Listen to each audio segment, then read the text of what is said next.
13 de septiembre de 1982. La policía de la Columbia Británica se encuentra en un aislado escenario en medio del bosque, donde acaban de encontrar una colección de restos humanos. Una gran cantidad de huesos. No teníamos ni idea de cuánta gente había en la parte trasera del coche. ¿Cuál era el motivo? ¿Por qué tuvieron que morir esas 6 personas? En una semana, más de una docena de policías se encargan de llevar a cabo una de las mayores investigaciones criminales de la historia de Canadá. Fui miembro de la Policía Montada de Canadá durante 35 años. Había investigado cientos de homicidios, pero ese sin duda era el crimen más abominable con el que jamás me había topado. En la costa oeste de Canadá, la provincia de la Columbia Británica es conocida por sus accidentes naturales y sus bellos paisajes. Cada verano, tanto vecinos como lugareños la visitan para estar en contacto con la naturaleza y acampan en los amplios parques nacionales de la provincia. Algunos destinos son muy concurridos. Otros, sin embargo, como el Parque Provincial de Wells Gray, se encuentran más apartados. A 5 horas al nordeste de Vancouver, Wells Gray es uno de los parajes más aislados del país. Una especie de santuario de la naturaleza, grandioso y en gran parte deshabitado. A principios de la década de los 80, este tranquilo lugar fue testimonio de uno de los crímenes más terribles de Canadá.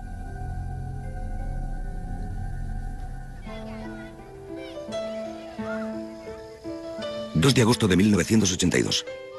Bob y Jackie Johnson, junto con sus 2 hijas, Janet y Karen, abandonan su hogar en Kelowna para pasar las vacaciones de verano acampando en el parque de Wells Gray.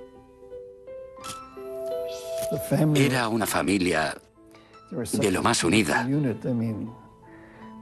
Jackie y Bob se querían el uno al otro y adoraban a sus hijas, y las niñas los querían con locura. Solo pretendían pasarlo bien al aire libre.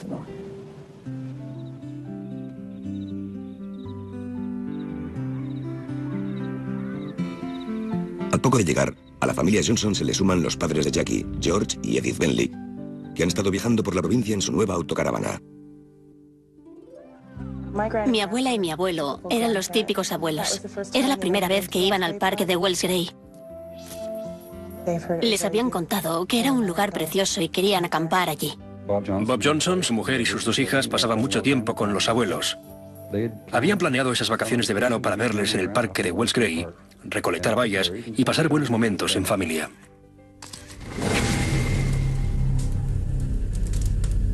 En un momento dado, un trágico acontecimiento teñirá de luto las vacaciones.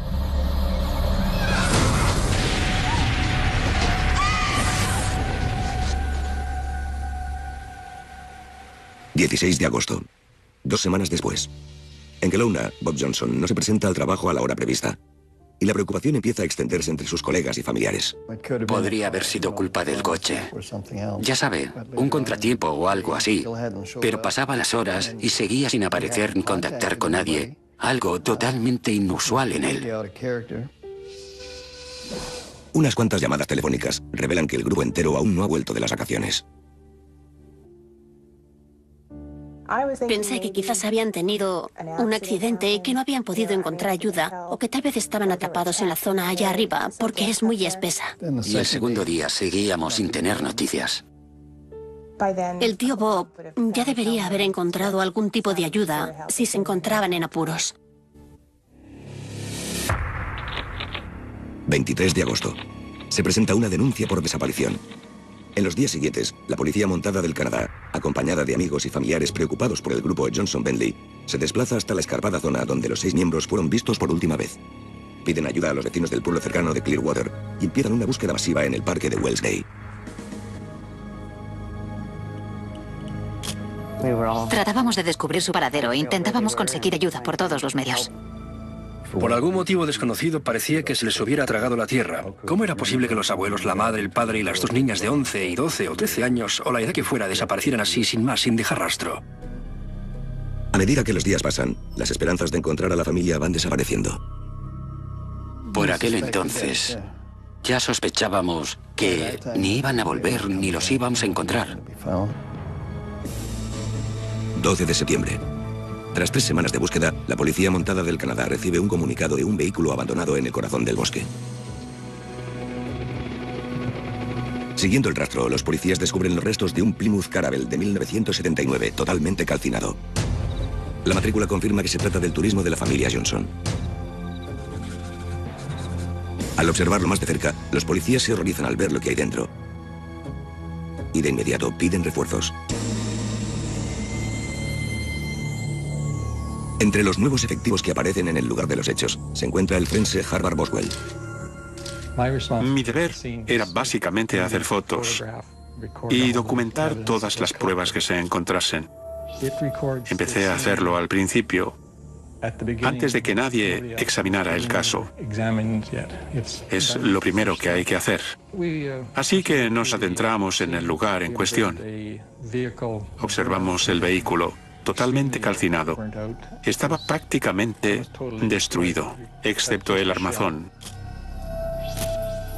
Recuerdo que había muchos policías. Cuando uno se acercaba al lugar de los hechos, tenía que ir con mucho cuidado para no contaminar la escena o destruir alguna prueba. Dentro del coche calcinado hay restos de huesos humanos amontonados en el asiento posterior. Era algo muy desagradable de ver. No tenía palabras para describirlo. Se podrían haber puesto los restos que habían quedado dentro de una pequeña bolsa de papel. No quedaba prácticamente nada. Lo que más se me quedó grabado en la memoria era simplemente el carácter irreal de lo que estaba ocurriendo. Era todo muy surrealista, muy difícil de explicar. Un patólogo trabaja de forma meticulosa para salvaguardar las pruebas y escudriña el delicado conjunto de huesos. Aún se podían reconocer algunos de los huesos, pero la mayoría estaban fracturados y muchos de ellos se habían convertido en cenizas. Así que cuando los tocaba se deshacían. Pensamos que lo mejor que podíamos hacer era guardarlos con cuidado, marcándolos, etiquetándolos y sacando fotos de todo el proceso. Al contar los huesos, la policía identifica los restos de 4 esqueletos correspondientes a 4 adultos en el asiento trasero. Al final utilizamos una barra metálica para abrir el maletero. Y entonces nos topamos con 2 cuerpos más. Obviamente, estos 2 cuerpos pertenecían a niños.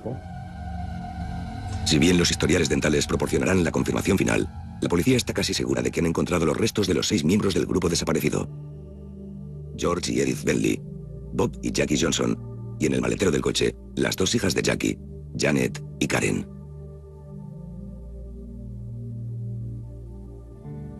Familiares y amigos no tardan en recibir la trágica noticia. Estaba en la escuela. Me llamaron al despacho del director y este me estaba esperando con una caja de pañuelos. Me comunicó que había recibido una llamada telefónica de un amigo diciendo que habían encontrado el coche y que los cuerpos estaban en su interior.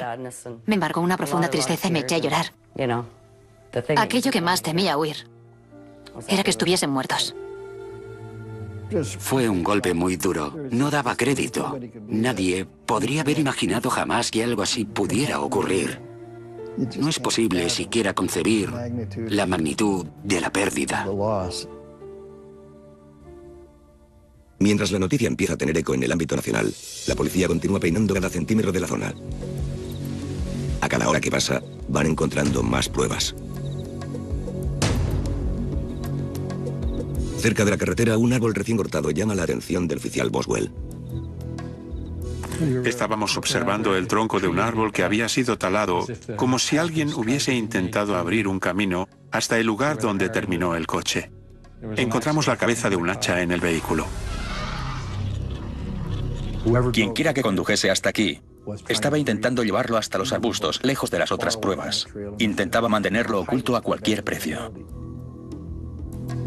La posición de los cuerpos amontonados sugiere que la familia no murió en el incendio.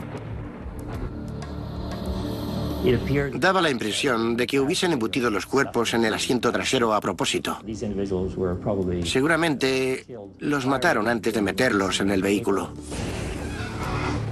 La inspección más detallada de uno de los cráneos en buen estado revela un punto clave. Se puede observar un agujero similar al que produce el impacto de una bala.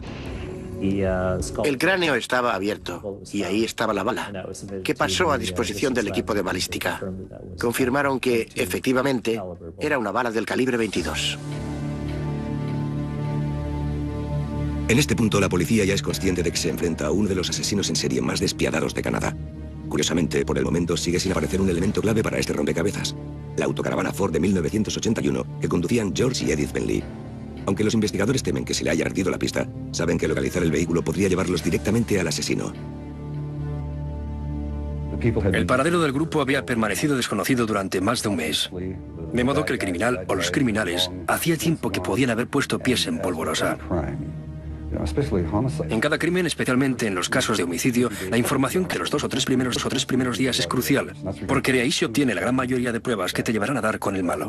Así que desde el principio ya sabíamos que nos encontrábamos en apuros. Teníamos ante nosotros una investigación que seguramente iba a ser complicada de resolver.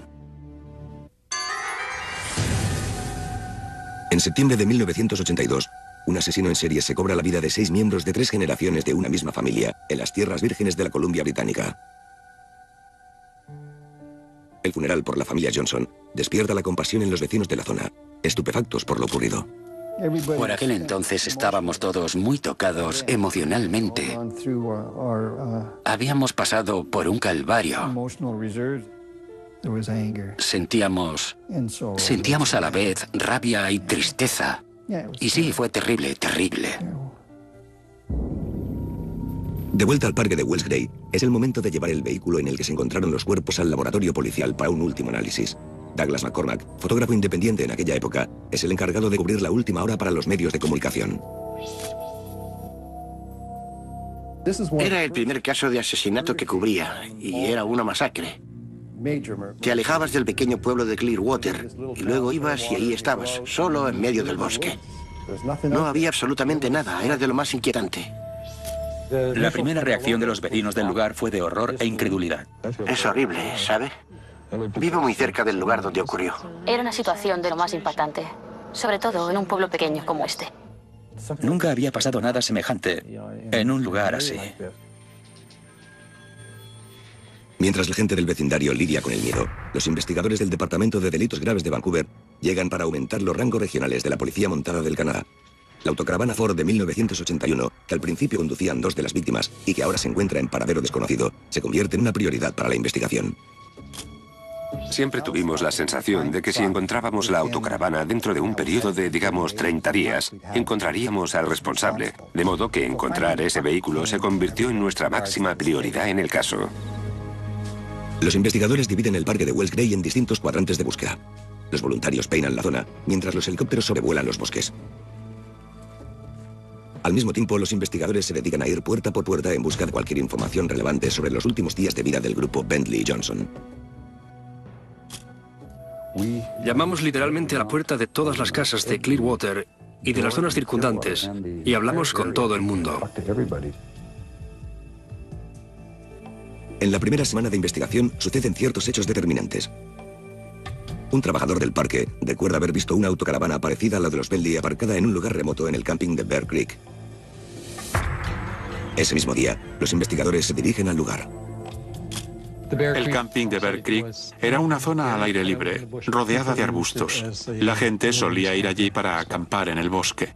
Buscábamos pruebas, intentando relacionar a alguien con el suceso.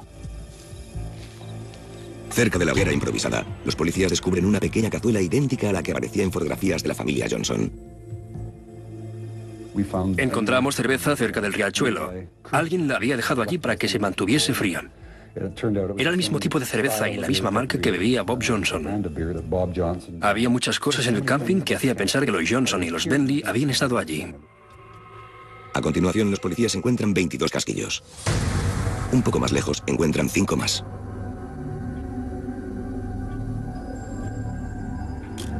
Encontramos los estuches para cartuchos y les sacaron fotos allí donde los encontraron.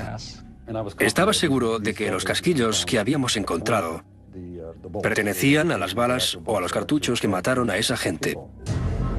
Si bien los investigadores están convencidos de que los asesinatos tuvieron lugar en el camping de Bear Creek, esta información se clasifica como confidencial y no se difunde a los medios de comunicación.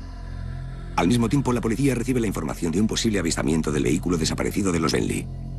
Un hombre afirma haber seguido la misma autocaravana hasta una gasolinera en North Battleford, Saskatchewan, y que 2 hombres de facciones duras salieron del vehículo y cenaron en el restaurante. Durante los 2 días siguientes, al seguir esa pista en particular en la zona de North Battleford, recibimos nuevas informaciones. Testigos de la zona nos dijeron que habían visto esa autocaravana de la Columbia Británica con 2 individuos dentro, de aspecto desaliñado y con acento francés. Decían que habían comido en su restaurante, decían que daban la impresión de no tener nada que ver con la autocaravana, como si no les perteneciese. Obviamente, como investigador, ya sabes lo que te espera al hacer este trabajo y luego piensas que por fin vas a tener un respiro y que algo está pasando. Por lo visto, nuestro vehículo fue en esa dirección. La policía opina ahora que están tras una pista importante. Llaman a un retratista para que hable con los testigos. El resultado es un retrato robot que muestra a 2 hombres de unos 25 años que aparentemente hablan con un acento francés canadiense muy marcado. Junto con las nuevas pistas de la investigación, se difunden en los medios de comunicación de todo el país estas imágenes y la del vehículo de los Bentley. Daban mucho miedo. Parecían el tipo de personas que uno se imagina cuando piensa en criminales. Me acuerdo de las barbas y del pelo negro y de ese aspecto salvaje. Pensé que sí, que podrían ser los asesinos. Y cuando miraba los retratos de esos tipos, la verdad es que sentía miedo. Durante las siguientes semanas, los investigadores no paran de atender llamadas. Las informaciones iban llegando en orden, siguiendo la geografía de Canadá, lo que hacía pensar que realmente alguien estaba conduciendo la autocaravana hacia el este y que estaba cruzando el país. Podías colocar chinchetas a lo largo del mapa y rastrearla hasta la mismísima frontera entre Ontario y Quebec. Llegados a ese punto, la autocaravana se desvanece del mapa y cuando reaparece, su posición coge a la policía totalmente desprevenida. Aunque al mismo tiempo les proporciona nuevas pistas para identificar al asesino.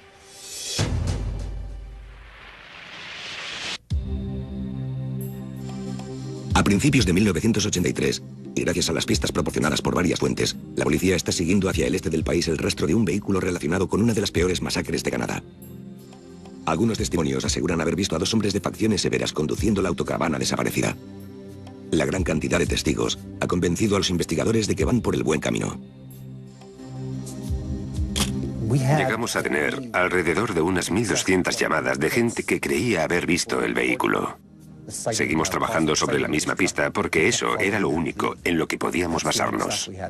Definitivamente nos estábamos acercando, pero aún no habíamos recibido toda la información que necesitábamos. Ya en marzo, sin embargo, 6 meses después de los asesinatos, tanto la policía como los familiares de las víctimas empiezan a sentirse frustrados debido a la falta de avances en el caso. Teníamos un sinfín de testimonios de personas que nos decían que habían visto la autocaravana conducida por 2 hombres por todo Canadá. Pero al mismo tiempo pensaba que necesitábamos algo más concreto. ¿Por qué nadie podía darme un nombre? ¿Por qué nadie podía darme información más específica? ¿Y cómo era posible que ningún policía les hubiese parado en algún lugar? Todos los días veía las noticias y todo se iba volviendo cada vez más frustrante. Fue muy duro. Recuerdo que una vez mi madre, que estaba de pie fregando los platos, rompió a llorar de repente. Para empeorar la situación, en primavera el número de pistas empieza a menguar. Seguro que había alguien. Creíamos que tenía que haber alguien que supiese algo sobre el crimen, y dado que la gente solo recibía información a través de la policía, decidimos que había que seguir concienciando a la población y a la prensa. Con la esperanza de reavivar el interés público, la policía accede a ayudar a un equipo de televisión de Ontario a escenificar un documental sobre los asesinatos de alcance nacional. Para hacerlo más auténtico, los investigadores dan con réplicas de los vehículos involucrados. Y el equipo de producción contrata a actores para que desempeñen el papel de víctimas. Preparamos el rodaje en el camping de Bear Creek, justo en el lugar donde, en mi opinión, había tenido lugar el crimen, y utilizamos actores muy parecidos a las víctimas. También utilizamos la autocaravana y el vehículo y lo montamos todo tal y como pensábamos que lo habían hecho ellos. Ha sido, sin lugar a dudas, una de las mayores tragedias que han azotado nuestro país. Se trataba de gente muy decente. En las semanas siguientes, la policía prepara también su propia campaña para que coincida con la emisión del documental. Se nos ocurrió que podríamos usar esa autocaravana y recorrer la ruta que los testigos habían ido marcando. Colocamos carteles enormes a los lados y en la parte trasera que decían: los asesinatos de los Johnson y los Beldy en la Columbia Británica. ¿O has visto este vehículo? Nuestra intención era recorrer todo el país, deteniéndonos en varios lugares y convocando ruedas de prensa, con la esperanza de que a algún vecino se le refrescara la memoria. Nos aferrábamos a eso. 9 de mayo de 1983. Dos miembros de la Policía Montada del Canadá, Jerry Daylen y Lori DeWitt, partieron del parque de Wells Gray en la réplica del vehículo hacia el este, en un viaje de 3 semanas de duración. Lori y yo tratábamos con los medios. Teníamos cintas preparadas que íbamos repartiendo, así como pósters y demás artículos. Estaba por todas partes, en los periódicos, en los canales de la televisión local y, por supuesto, esta estrategia nos proporcionó más pistas para seguir investigando. Eso no hacía más que confirmar la hipótesis de que el vehículo había seguido esa dirección. En septiembre, un nuevo testimonio se convierte en la mejor pista obtenida en meses. La policía en Windsor, Ontario, responde a la llamada telefónica de un mecánico. El tipo dijo que él había pintado el vehículo de los Beldy. Los dos individuos, que hablaban francés, cuadraban con los retratos robot. Dijo que no solo les había pintado el vehículo, aún faltaba la guinda del pastel. Tenían una escopeta de calibre 22 y querían que él se deshiciera de ella. De modo que todo apuntaba en aquella dirección. Esa era la nuestra. Eso era lo que habíamos estado buscando. Eso era por lo que habíamos pasado noches en vela. El mecánico les cuenta a los investigadores que los dos hombres se dirigían al sur, hacia Detroit, Michigan. Y al mismo tiempo que los investigadores contactan con sus homólogos norteamericanos, la investigación, que llevaba abierta desde hacía un año, da un giro inesperado.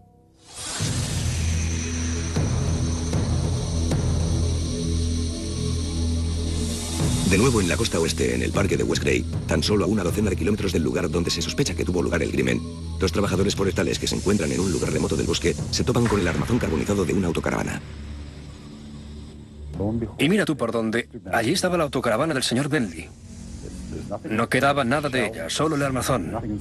No había absolutamente nada dentro y nadie al sobrevolar la zona podía haberla visto jamás.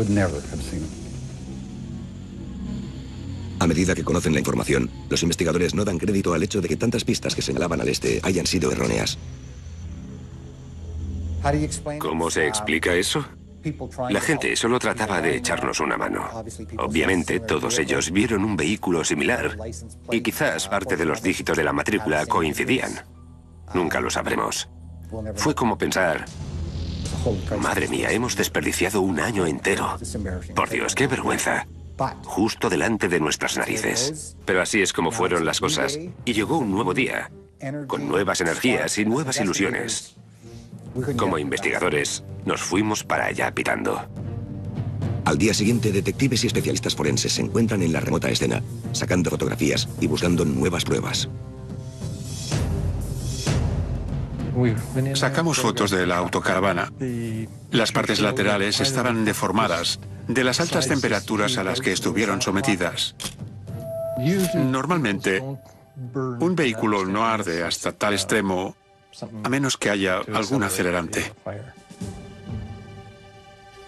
Entre los restos aparece un elemento clave que no solo guarda relación con la familia asesinada, sino también con el lugar en el que ocurrió el crimen.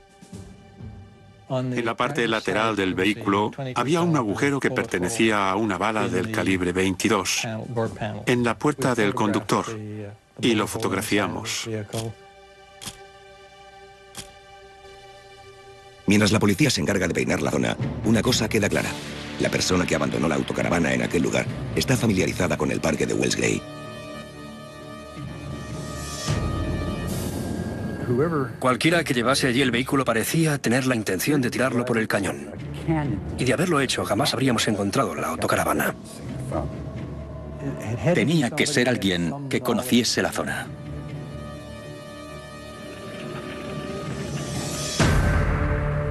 Tuvimos la corazonada de que nuestro hombre era del lugar. Ya nos podíamos ir quitando de la cabeza todo ese rollo de los sospechosos con barba y de que la autocaravana iba hacia el este porque nunca se había movido de allí. Y por fin pudimos ponernos manos a la obra. En otras palabras, estábamos de vuelta al día 1. No era el día 385, era el día 1. Tras examinar la autocaravana, la policía decide no informar a los medios de comunicación del agujero de bala que hay en la puerta del conductor. Esta prueba crucial proporcionará a los investigadores la pista más importante.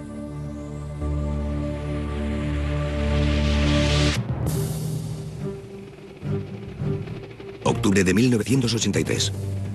Tras el hallazgo del vehículo que pertenecía a 2 de las víctimas, la policía que investiga la masacre de las familias Bentley y Johnson vuelve a centrar sus energías en las zonas colindantes del parque provincial en el que se encontraron los cuerpos. Ahora, guiados por la corazonada de que el asesino es alguien de la zona, vuelven a interrogar las familias de los alrededores una vez más, pero esta vez de forma más minuciosa. Quería asegurarme de tener una base sólida, para no tener que empezar de cero una tercera vez. Y tanto si se trataba de un pensionista de 90 años como si era un crío de 6, 7, 8 o 10 años. Queríamos hablar con ellos solo en caso de que supiesen algo. Desde Vancouver llegan más policías para reforzar el número de efectivos locales, que ya cuenta con una veintena de miembros. Realizan pruebas con detectores de mentiras a posibles sospechosos y los controlan día a día. Dividíamos a los equipos de investigación por parejas para que se encargaran de seguir pistas específicas para ver hasta dónde podíamos llegar. Trabajamos mucho con el polígrafo. También hurgamos en la vida privada de la gente. Hubo vigilancia y muchos interrogatorios. Tras 2 semanas de escrutinio, sucede un nuevo acontecimiento de lo más intrigante. Cuando ya se iban, la esposa dijo algo como: cuéntales lo que nos dijo Dave. Por supuesto, habíamos adiestrado a nuestros hombres para que fuesen de lo más minuciosos cuando iban puerta a puerta. El marido dijo que no era nada, pero la mujer insistió en que ese tal Dave quería saber cómo registrar un vehículo o qué debía hacer con un vehículo que tenía un agujero de bala en la puerta. Dave, la persona a la que se refiere la pareja, es un hombre llamado David William Shearing, de 23 años. Se había mudado lejos de la zona de Wells Gray, pero en el momento de los asesinatos vivía en el rancho de sus padres, que estaba bastante cerca de la escena del crimen. David William Shearing era un individuo con el que ya habíamos hablado antes, mientras realizábamos nuestras pesquisas por el vecindario. Repasamos nuestras notas y, al parecer, sus respuestas no habían levantado la más mínima sospecha. Según la última información, Shearing tuvo por poco tiempo un vehículo con un agujero de bala en la puerta poco después de los asesinatos de los Bentley y los Johnson. Los investigadores tienen la corazonada de que esté relacionado con el crimen. Nuestras hipótesis eran que o bien David Shearing estaba presente cuando esas personas fueron asesinadas, o que bien él mismo fue el autor de la matanza. Mientras la policía se pone manos a la obra para encontrar su paradero, se conoce una nueva información acerca del sospechoso. Se trata de otro delito que no tiene nada que ver con el caso. Un atropello mortal con posterior fuga que tuvo lugar en el Parque Natural hacía unos años. La persona que llama afirma que el conductor era David Shearing. De repente tenemos un testigo que dice que este tipo cometió un asesinato, por así decirlo, que atropelló a una persona y que se libró de todo sin que la policía le echara el guante. La policía descubre que el tal Shearing ahora vive en Tumbler Ridge, un pueblo minero a unos 600 kilómetros al norte del parque de Wells Gray. Por aquel entonces, el comisario Ron German era el agente local de la policía montada del Canadá destinado en la zona y ya estaba familiarizado con el nombre de David Shearing. La primera vez que lo había visto fue hacía 2 meses, cuando los detuvo a él y a un par de sus amigos a altas horas de la madrugada. Lo primero que se me pasó por la cabeza cuando vi a Shearing fue que no se podía confiar en él, por el simple hecho de que fue incapaz de mantener el contacto visual conmigo. El agente German interroga a Shearing acerca de la gran cantidad de herramientas de valor que lleva en la parte trasera de la furgoneta. Shearing se defiende y contesta que son suyas y que está volviendo del trabajo. A la mañana siguiente, recibí un informe de 2 empresas del pueblo que decían que alguien había entrado en sus caravanas y se había llevado herramientas por valor de $40.000 canadienses. No tuve duda de que esas herramientas eran las que llevaba en la furgoneta. David terminó por tener que presentarse semanalmente en nuestras dependencias como parte de las obligaciones de su libertad condicional. 16 de noviembre de 1983. Ron German recibe una llamada de los investigadores de Clearwater.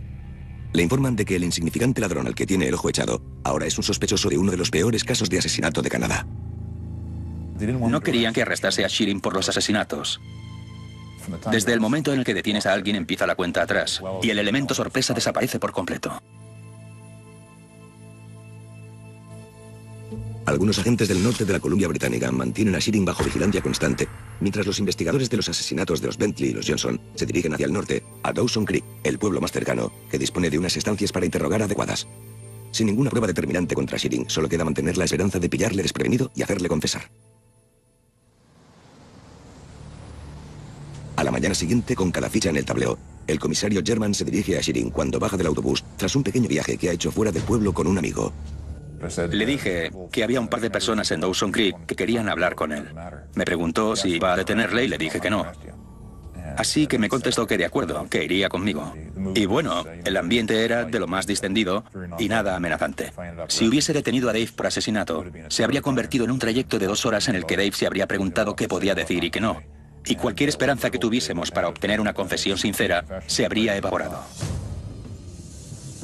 Yo actué de la manera más normal que pude, aunque solo en apariencia, porque por dentro pensaba que la situación era increíble. Ahí estaba, sentado junto a mí, en el asiento delantero, sin esposas y sin sospechar lo que sabíamos. No creo que pensaran ni por un momento que era sospechoso. En Dawson Creek, un David Shearing con la guardia baja queda bajo la tutela del oficial Eastham y del agente Lybel. Albergan la esperanza de que su sospechoso les diga exactamente lo que desean oír. Era consciente de que solo tendríamos una oportunidad y que teníamos tiempo hasta que llegase el abogado, porque en cuanto apareciese el principal sospechoso cerraría la boca y no soltaría prenda.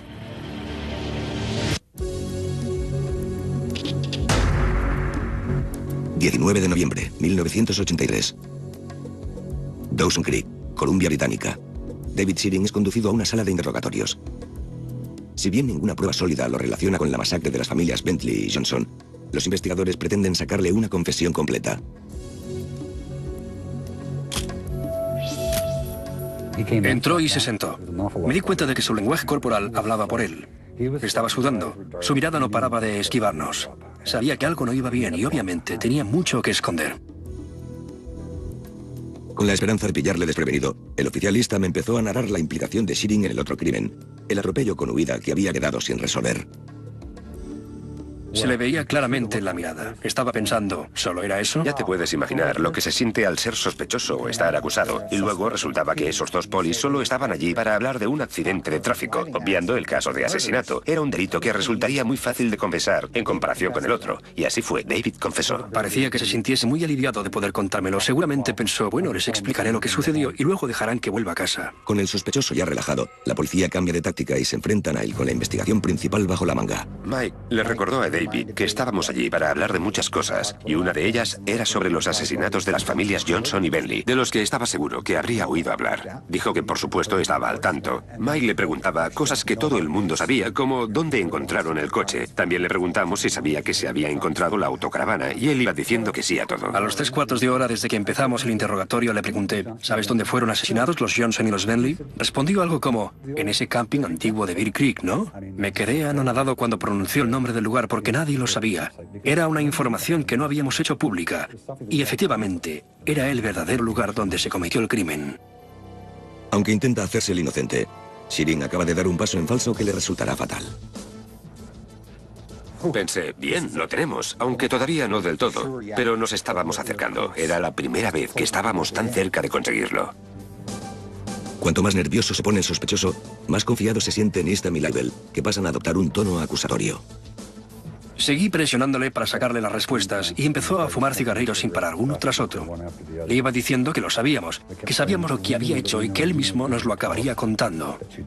Eso era cuestión de tiempo. David Shearing empieza a desmoronarse a causa de la presión. Al verse acorralado por el interrogatorio de los 2 investigadores, termina por venirse abajo y empieza a confesar. Cuando rompió a llorar y le pregunté por qué lo hizo, me dijo que no lo sabía. A veces sucede que dentro de las personas hay un sentimiento que, por lo que sea, te dice que es más fácil decir la verdad que continuar mintiendo, cuesta menos. Gracias a otra declaración y a dibujos muy concisos, Shearing explica a los investigadores paso por paso lo que sucedió en el terrible crimen. Empezó a describirme básicamente cómo había pasado conduciendo por la zona varias veces de camino al trabajo. Dijo que una noche se había acercado a hurtadillas y los había observado mientras estaban sentados alrededor de una hoguera. Dijo que vio la tienda de campaña, el coche, la caravana de los Bentley, todo preparado. Y a las niñas. Si bien la policía sospecha que se trata de un móvil sexual, Shearing insiste en que fue la avaricia lo que provocó el arranque de violencia. Entró en el campamento y Bob Johnson lo vio primero. Se puso de pie y vio como un tipo armado con una escopeta se acercaba y David dijo que lo disparó. Así de simple. Luego disparó al abuelo, el señor Bentley. Después a la madre, la señora Johnson, y luego a la abuela, la señora Bentley, que intentaba huir del lugar. Las últimas en morir fueron las dos niñas. Y dijo que el único motivo que tuvo para asesinar a 6 personas indefensas fue que quería hacerse con sus pertenencias. Quería la autocaravana, las herramientas, la tienda de campaña, el barco y el motor, tan simple como eso. Es decir, tenía que haber algo más. La gente no mata por algo así, pero ese era el único motivo que nos daba. No será hasta más tarde, en un encuentro privado con el oficial Easton, que Shearing desvelará el horripilante motivo real que se escondía tras su arranque de violencia. Le dije a David que quería saber qué había ocurrido de verdad. Que quería saber qué había pasado exactamente. Y entonces empezó a explicármelo todo. Mantuvo a las niñas con vida. Su propósito era el placer sexual. Solo imaginarme por todo lo que pasaron esas 2 pobres hermanas esa noche. Ahí estás, acampando en el bosque, y de repente alguien viene y dispara a toda tu familia. Puso a las 2 niñas en el asiento delantero. Los abuelos y los padres iban detrás, en el asiento trasero.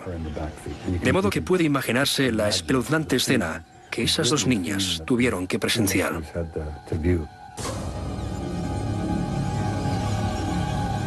Según el oficial Easton, Shearing admite que mantuvo a las 2 niñas con vida durante 2 semanas antes de dispararles en el bosque y meterlas de nuevo en el coche junto con el resto de la familia muerta.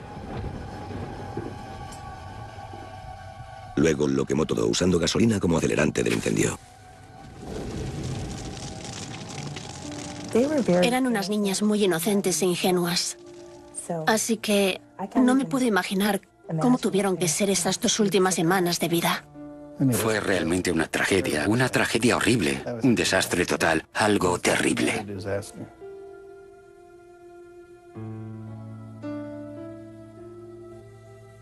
Tras la confesión en Dawson Creek, los investigadores se llevan a Shearing a la escena del crimen en el parque de Wells Gray. Shearing estaba reconstruyendo la escena del día del crimen y yo estaba situado justo detrás de él, fotografiando todo lo que señalaba. Señaló dónde se había sentado la noche anterior y dónde se encontraban los vehículos. Ya en la propiedad de sus padres, Shearing guía a la policía hasta el lugar donde guarda varios objetos que pertenecían a la familia Bentley y Johnson, junto con el rifle que usó en el crimen. Y en el mismo momento, las noticias del arresto se propagan como la pólvora. Llamaron a mi madre. Mike Easton la llamó y le dijo que habían arrestado a un hombre que se llamaba David Shearing. Me alegré muchísimo. Cuando salí por la noche, el mundo entero parecía hablar de esos asesinatos. Fue algo inesperado. ¿Lo había hecho alguien del vecindario? Le habíamos estado siguiendo el rastro por todo el país y resultaba que había estado aquí todo el tiempo, justo delante de nuestras narices. 16 de abril de 1984. David Shearing asiste al juicio para ser procesado por 6 casos de asesinato. Vi que no se arrepentía de nada. Era un monstruo. El hombre que tenía ante mí era un monstruo.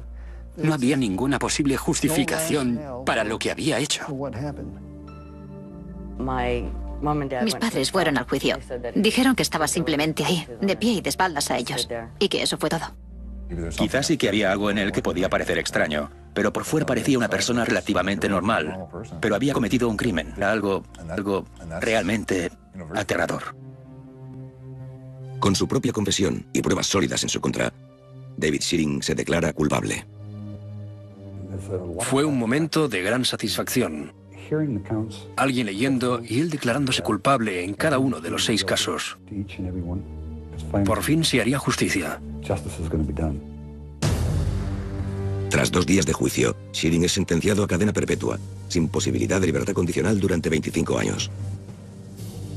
Mucha gente pensaba que David Shearing merecía la pena de muerte, lo que me habría parecido apropiado. Si esto le hubiese pasado a alguno de los míos, querría su ejecución. Que lo manden a la silla eléctrica, que acaben con él. Si lo hizo él, se merece la pena capital. Es que no solo mató a una persona, mató a 6. Y agredió sexualmente a 2 niñas. Se trata de alguien enfermo. Si bien David Shearing recibe la máxima condena que permiten las leyes canadienses, la justicia no podrá recuperar de ningún modo las vidas de las 6 inocentes víctimas de este horrible crimen, George y Edith Bentley, Bob y Jackie Johnson, y sus dos hijas, Janet y Karen. Agosto de 1982. Fue una tragedia que nunca entenderemos.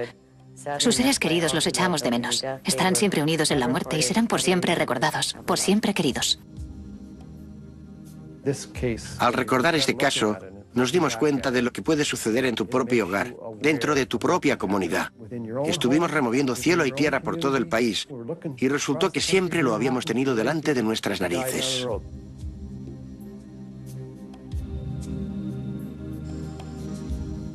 En Kelowna, Bob Johnson no se presenta al trabajo a la hora prevista, y la preocupación empieza a extenderse entre sus colegas y familiares. Podría haber sido culpa del coche. Ya sabe, un contratiempo o algo así. Pero pasaba las horas y seguía sin aparecer ni contactar con nadie. Algo totalmente inusual en él.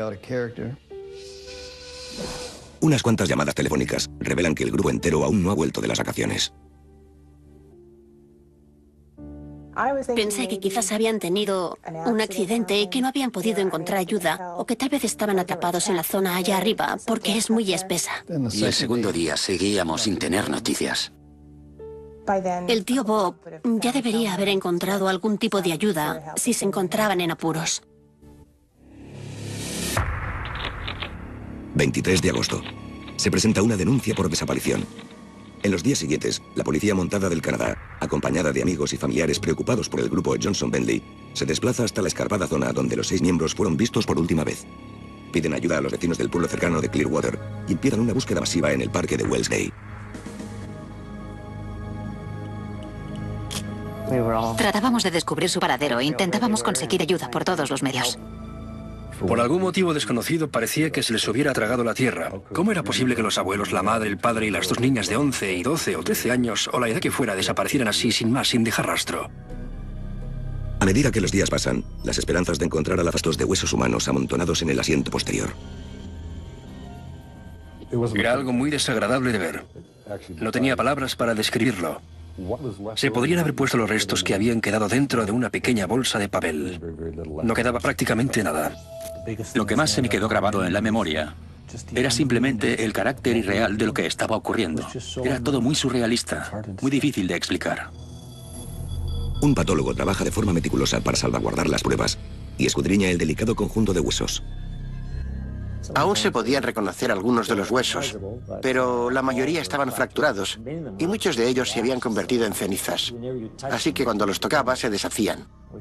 Pensamos que lo mejor que podíamos hacer era guardarlos con cuidado, marcándolos, etiquetándolos y sacando fotos de todo el proceso. Al contar los huesos, la policía identifica los restos de 4 esqueletos correspondientes a 4 adultos en el asiento trasero. Al final utilizamos una barra metálica para abrir el maletero.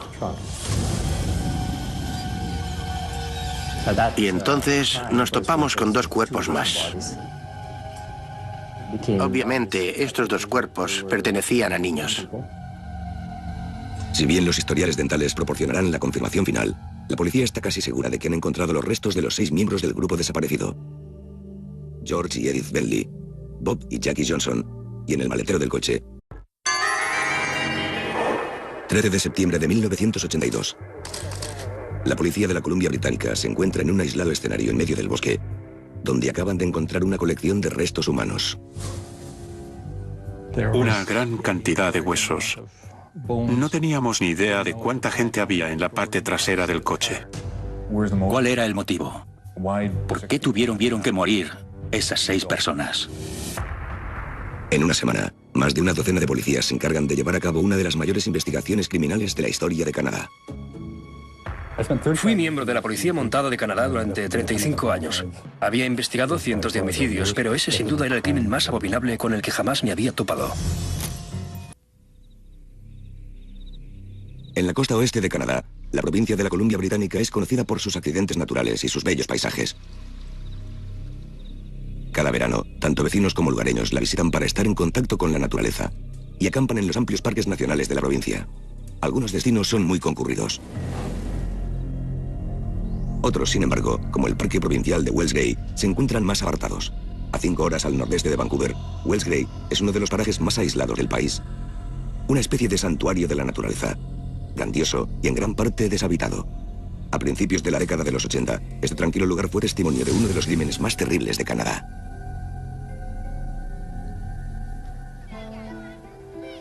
La familia van desapareciendo. Por aquel entonces, ya sospechábamos que ni iban a volver ni los íbamos a encontrar. 12 de septiembre. Tras 3 semanas de búsqueda, la Policía Montada del Canadá recibe un comunicado de un vehículo abandonado en el corazón del bosque. Siguiendo el rastro, los policías descubren los restos de un Plymouth Caravelle de 1979, totalmente calcinado. La matrícula confirma que se trata del turismo de la familia Johnson. Al observarlo más de cerca, los policías se horrorizan al ver lo que hay dentro. Y de inmediato piden refuerzos. Entre los nuevos efectivos que aparecen en el lugar de los hechos, se encuentra el forense Harvard Boswell. Mi deber era básicamente hacer fotos y documentar todas las pruebas que se encontrasen. Empecé a hacerlo al principio, antes de que nadie examinara el caso. Es lo primero que hay que hacer. Así que nos adentramos en el lugar en cuestión. Observamos el vehículo, totalmente calcinado. Estaba prácticamente destruido, excepto el armazón. Recuerdo que había muchos policías. Cuando uno se acercaba al lugar de los hechos, tenía que ir con mucho cuidado para no contaminar la escena o destruir alguna prueba. Dentro del coche calcinado hay 2 de agosto de 1982. Bob y Jackie Johnson, junto con sus 2 hijas, Janet y Karen, abandonan su hogar en Kelowna para pasar las vacaciones de verano acampando en el parque de Wells Gray. Era una familia de lo más unida. Jackie y Bob se querían el uno al otro y adoraban a sus hijas, y las niñas los querían con locura. Solo pretendían pasarlo bien al aire libre.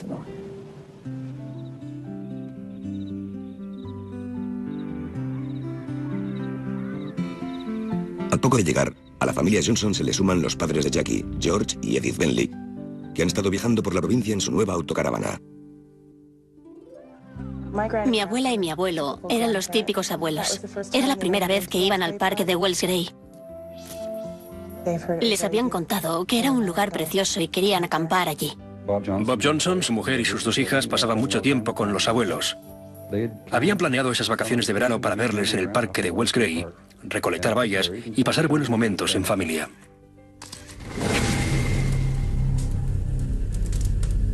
En un momento dado, un trágico acontecimiento teñirá de luto las vacaciones.